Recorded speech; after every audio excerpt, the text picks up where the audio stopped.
only then to have to flee France as it began to be overrun by the Germans. Significant quantities of pilots ended up with the wartime Royal Air Force, went on to make tremendous contributions.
Swordfish kind of such an unlikely protagonist, one might think, in the Battle of the Atlantic. Just what was it about that battle that was so crucial to the outcome of World War II?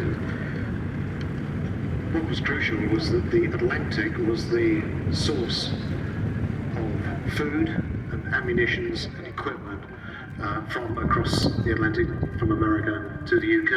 If that lifeline was severed, then it would be game over so far as Britain was concerned. And when we talk about the Battle of the Atlantic, what are we talking about? We're talking about the merchant ships that were getting attacked by submarines, but not only submarines, but by ships, battleships, such as the Bismarck, in which this particular aircraft represents the attack on the Bismarck by Swordfish. And of course, one of the main problems for the Allies early in the Battle of the Atlantic, and we'll come on to this when we see the Catalina, was what was known as the Mid-Atlantic Gap. Yes, that's right. The Mid-Atlantic Gap was exactly that. The aircraft that we were using did not have the range to cover the whole of the Atlantic, so there was this big hole in the middle. This is where the submarines and the ships would be attacked, because they could be attacked with impunity, basically. As far as the Swordfish was concerned, this was an aeroplane that was taken into our Royal Navy service in 1936, having first flown 2 years before that, so effectively seriously outmoded even when World War II began, let alone later. Absolutely.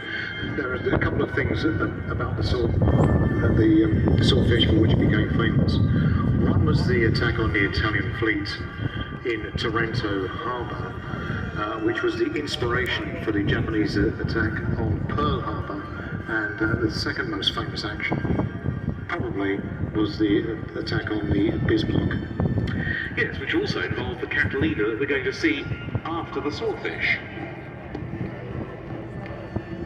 This looks a really ungainly aircraft, doesn't it? It's slow, it's sort of lumbering through the sky, but that in fact was one of the advantages, that it was quite difficult to train modern, for the period, armour on this as a target. Exactly, and also, and we see some of this here, it had a really tight turning radius as well, which helped.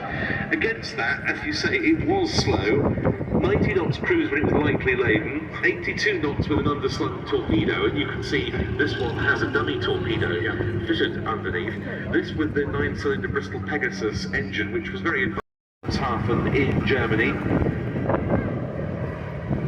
It has to be said that that was an audacious operation by the German Navy. It was an even more audacious operation by the Fleet Air Arm to try and counter it, as was evidenced by the fact that the ship's defences, which were very heavy, and indeed included an air armada, shot down all 6 of the Swordfish, which nonetheless pressed home their attack in the face of all that, and the commanding officer, the Swordfish involved, Commanding Eugene Esmond, was posthumously awarded the Victoria Cross. Last pass coming up from the Swordfish, which comes to us from the USS Yeovilton in Somerset used to be part of the Royal Navy Historic Flight Fleet. Now a fully civilian operation. Managing to give us a jaunty wave as they cruise by. I did say those guys were stoic. Yes. In terms of the Battle of the Atlantic and also the Arctic convoys that we should remember, Swordfish would fly not just off